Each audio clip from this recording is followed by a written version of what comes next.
welcome to the King's Court podcast. I'm your host, King Roberto, coming to you from the modified King's Lair here. It is the modified King's Lair because, as we said in the last podcast, the King's Lair is down for the winter. It's packed up tight and closed up and sealed up while the rains are coming in, and it'll be let loose again on the road probably January or so. So you get to deal with me in this makeshift studio that I have here, and we'll call it the King's Lair Junior. And I've come to realize I need a backdrop behind this thing because it looks like crap.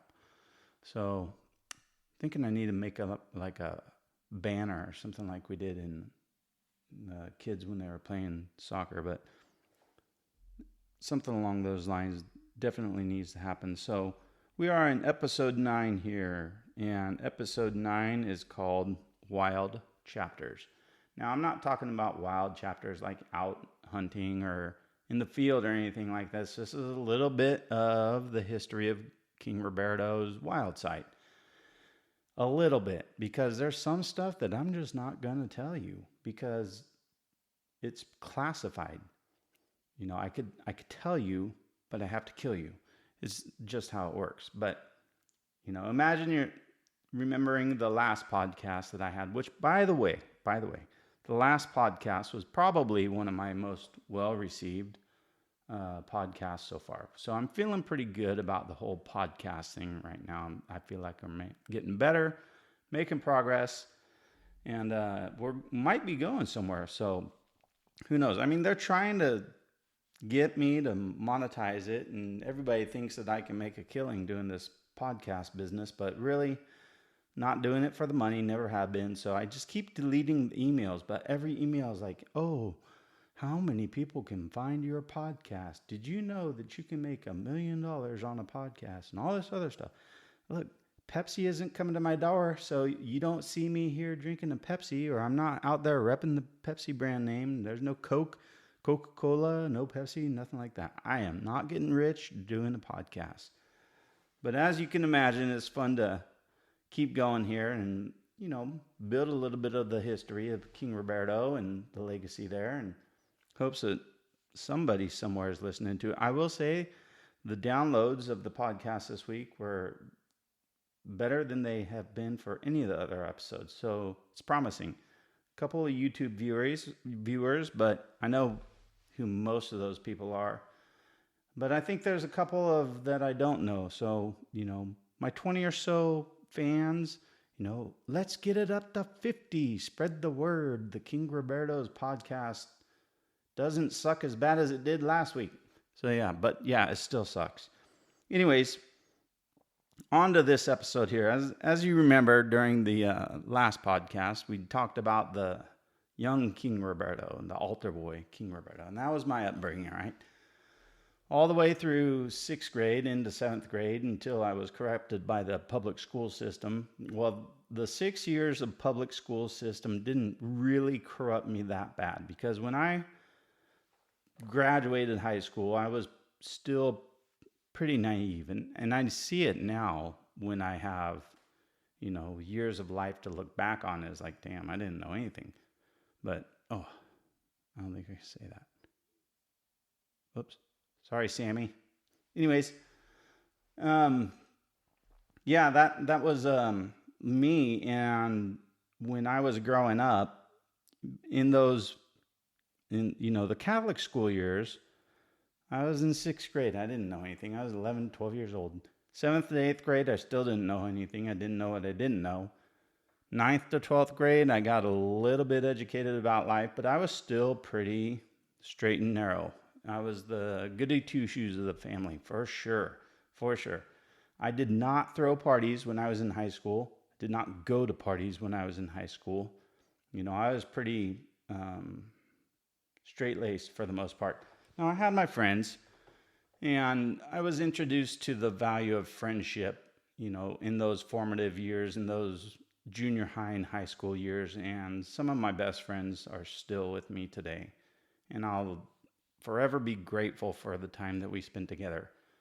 And in those high school years, you know, when we went out and were showing the show string for the sheep, it was generally me, my brothers, and then Jason. And Jason was the best man in my first wedding, which ended up in divorce, but I don't hold Jason responsible for that, even though there's probably some blame that I could shove his way. But he was there for the whole thing, and he's been there for everything. And I know if I need something, I could call Jason, and he'd probably be there as quick as he could. He lives a couple of hours away, so. But we got into some mischief when we were kids, but it really didn't hit until the college years, because our idea of mischief when we were in high school still was we would go out in Jason's backyard and we would crack the bullwhip and learn how to crack the bullwhip. And I can't tell you how many times, hit the chin or the nose. Jason got pretty good at it. I did not. He had a little 55-gallon barrel that he put up in his house that was between some trees, and we made that our little mechanical bull because neither of us could afford a real mechanical bull. So we used the 55-gallon barrel and had some fun with that. That was our idea of fun. Got to college, though, the idea of fun changed. Like 180 degrees changed. So, but I don't know about anybody else, but when I got to college age and I was graduating high school, I knew that I didn't want to stay at home. I did not want to stay at home. There was no way that I was going to do the junior college thing or anything like that. I was gone. I got accepted to Colorado State University with an open major, which I was good with that because I wasn't real sure what I wanted to do. I thought I wanted to do some civil engineering, and then I went to ag business, and then ended up back on the construction side. And, honestly, it was 2 years probably wasted for the better part of the time there, but, not entirely, because I did get a lot of college credits done. I did go to my classes. I got semi-decent grades. I wasn't the greatest student back then, but that time at college is when, there was a lot of life that was lived in those 2 years that I was back at Colorado.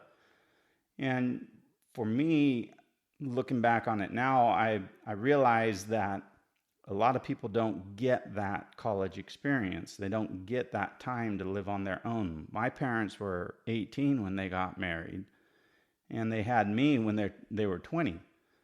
So they were young when they got married. They were young when they had me as a son. And I knew that I didn't really want to do that when I got out of high school. I was not looking to get married. I didn't have a high school sweetheart that I was toting around with me or anything like that. I let them go. There was nobody that was going to be staying with me after high school because I was gone. I was going to Fort Collins. And I was excited to be there because not only was I going to Fort Collins for the school, the setting was great. It was in God's country up there. They had all kinds of wildlife. Local fishing was great.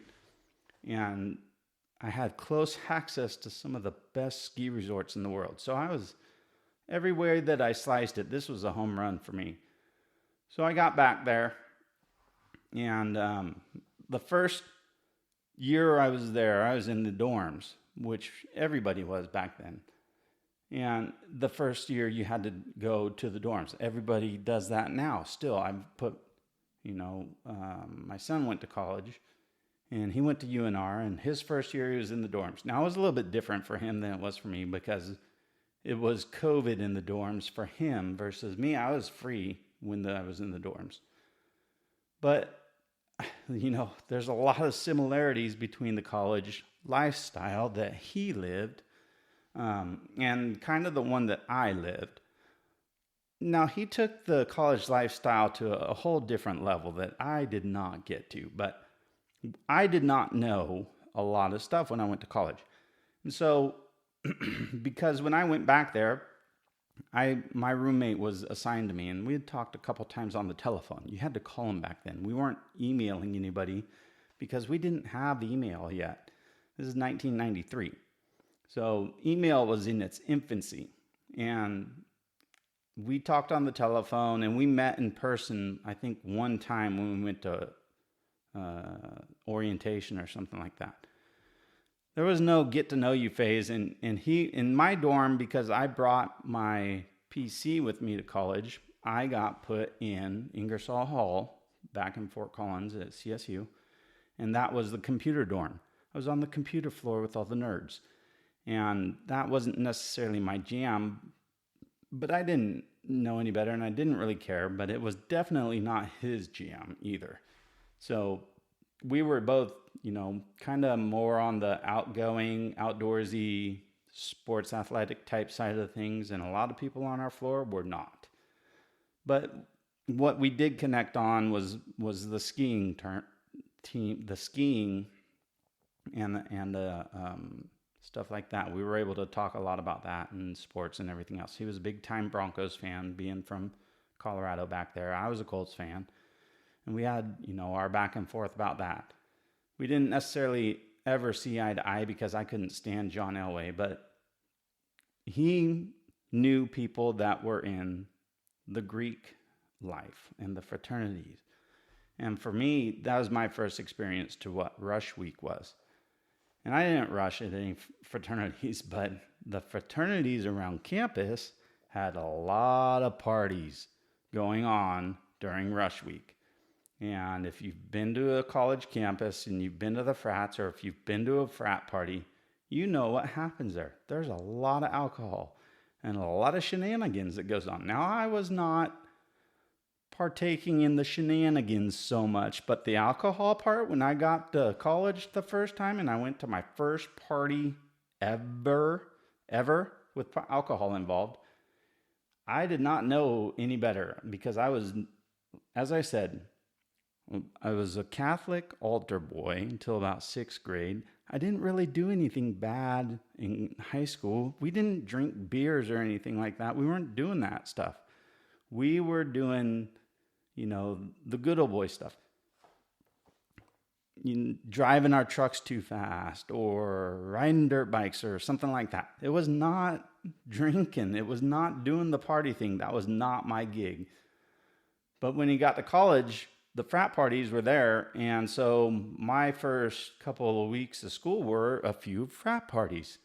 One of them was at, I don't know what frat, but I do remember it was in Fort Collins. The highway goes through town.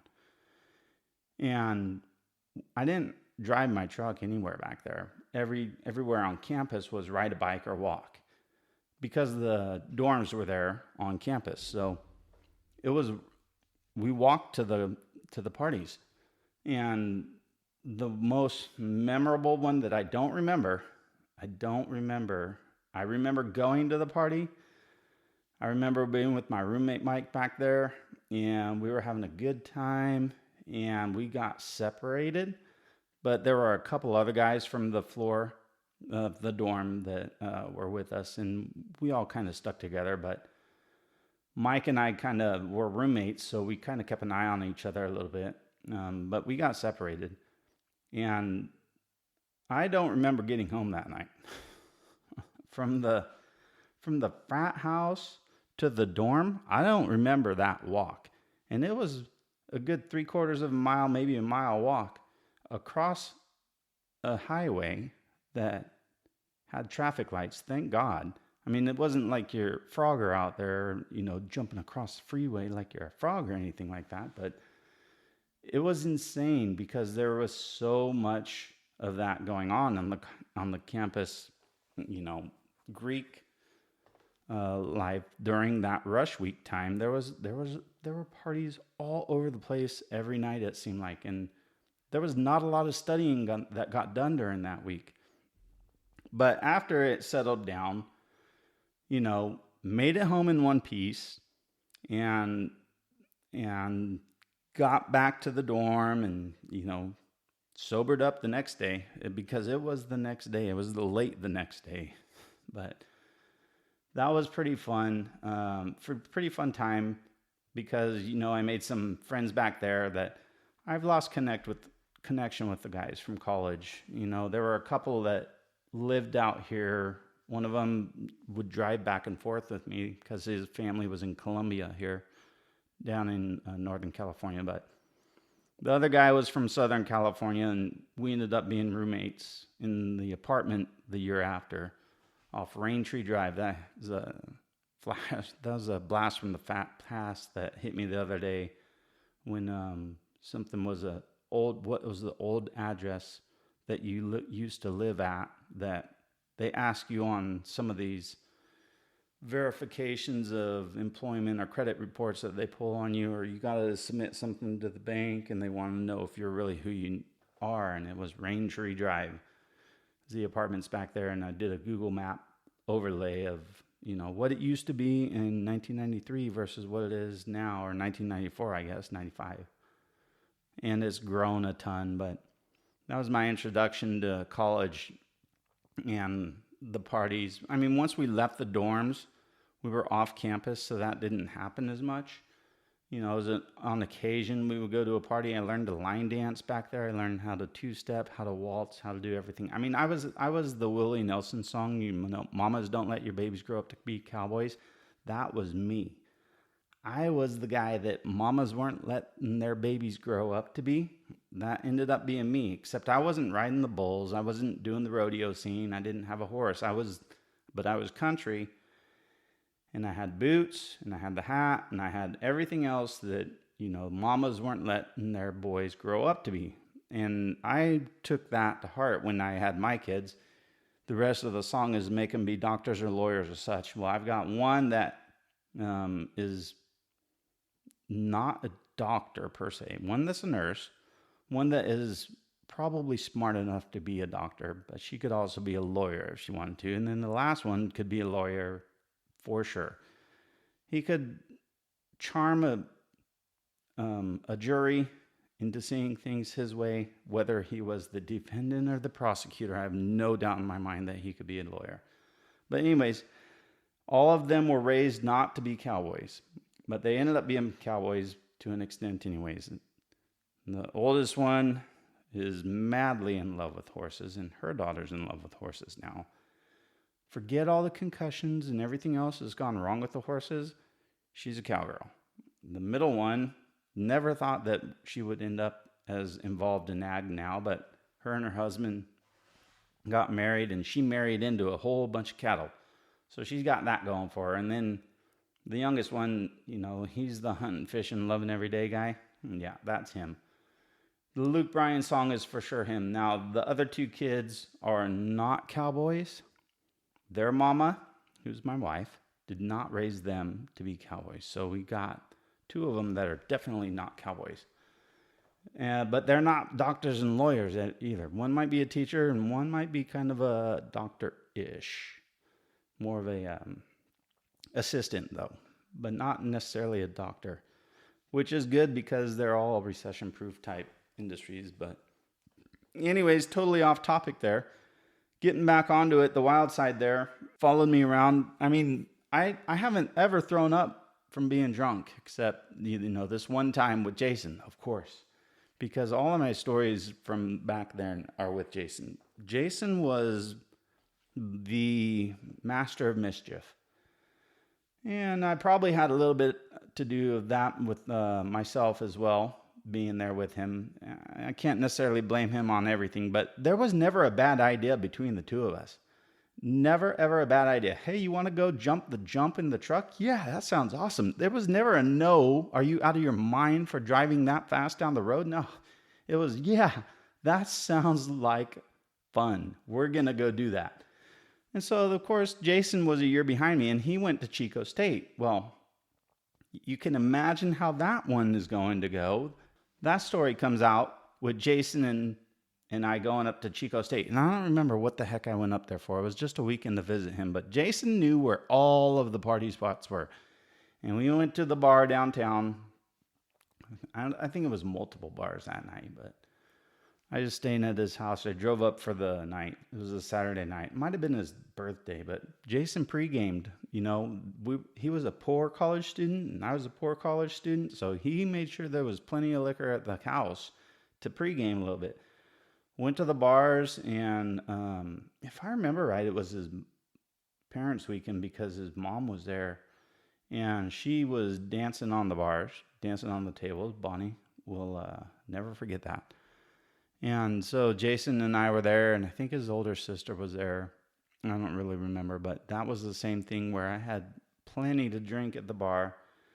Somehow made it home through the downtown crowded Chico streets at 2 o'clock in the morning.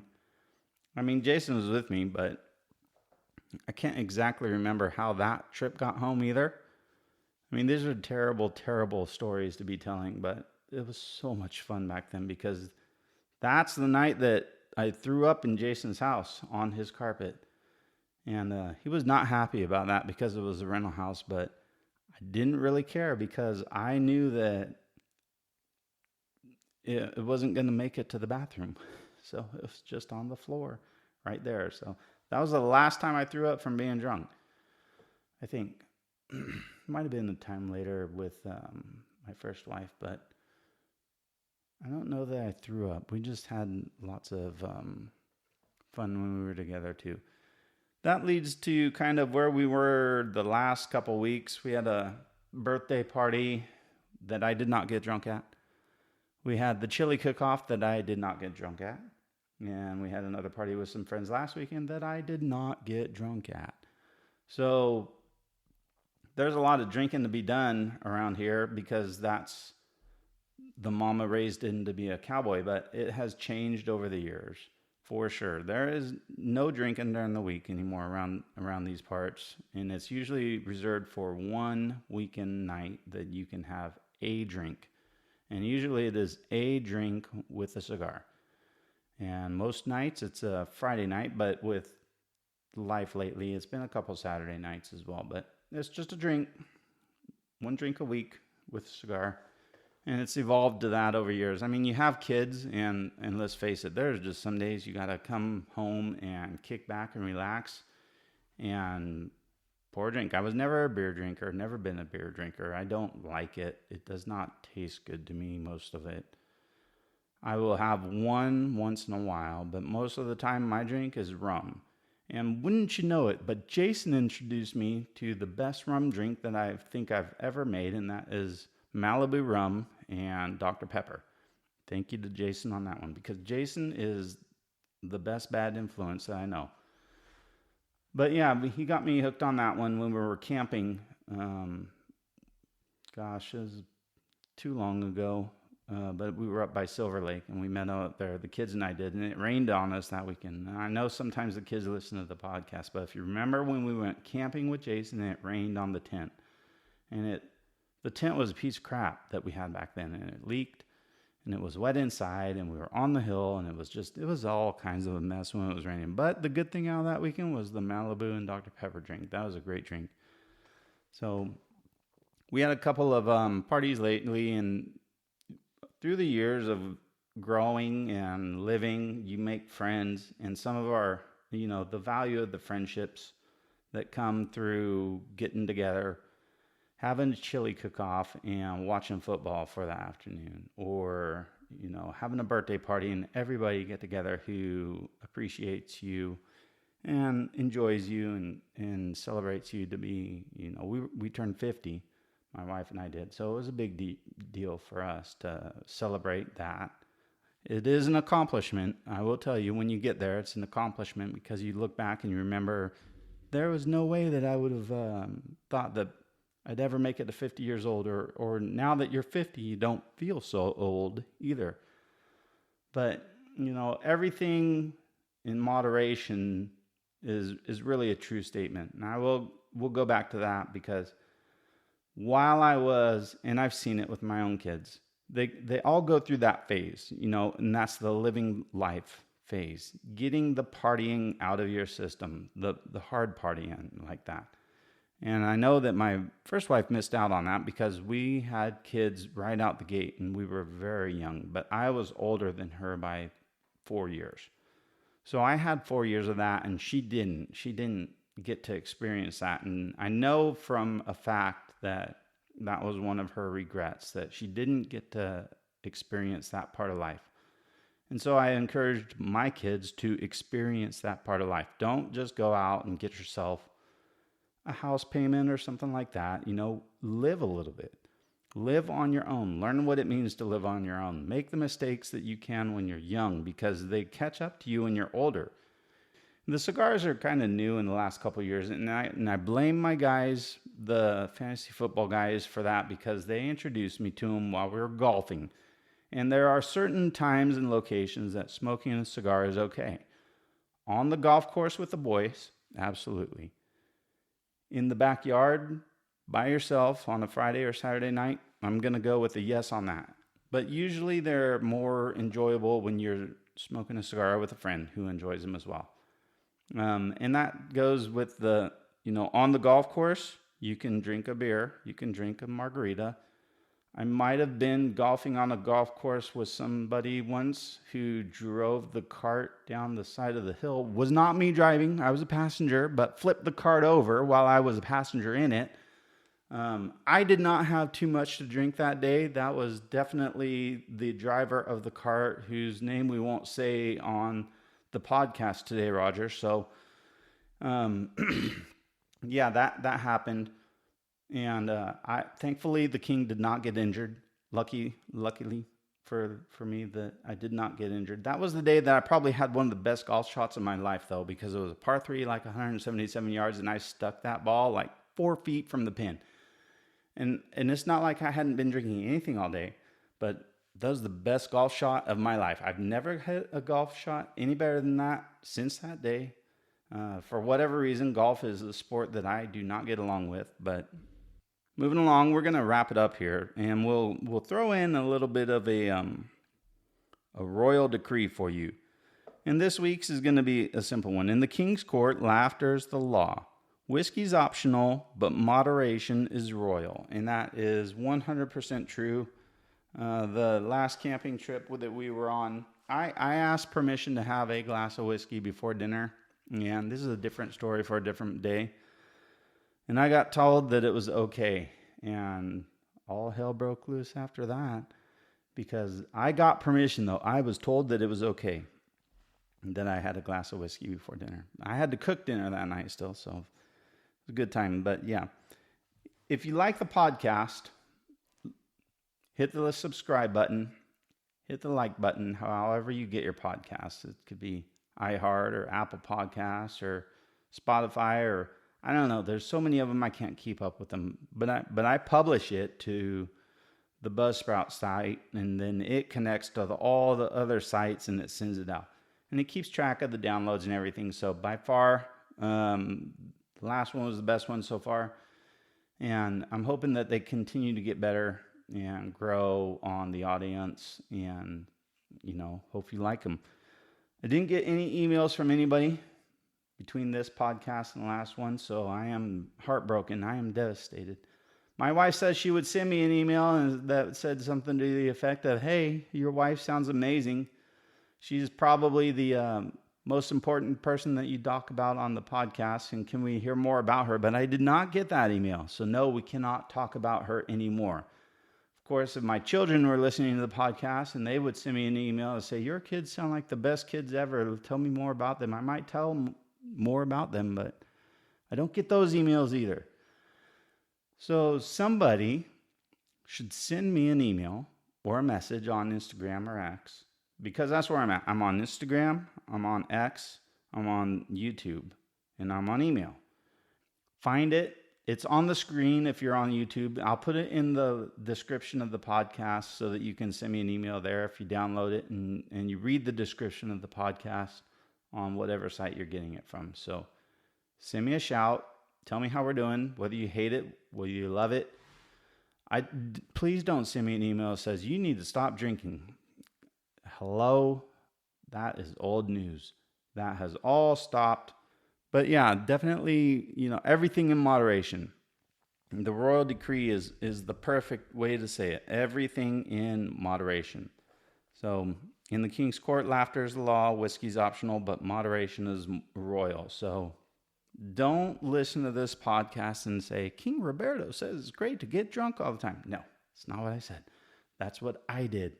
Learn from my mistakes. Don't throw up on your friend's carpet. Don't forget how you got home crossing a busy freeway while you were walking. Don't do that stuff. It's not really very healthy. It made for a good memory for King Roberto, but you don't need that memory. Just come live with mine. You can live vicariously through me. So again, if you like the show, hit the like, send me an email, get a hold of me somehow. Text me if you've got my phone number. No, I'm not going to give it out over the podcast here. I'm not going to say it so that you can get it. But we're done with episode 9. This is King Roberto from the King's Lair saying goodbye.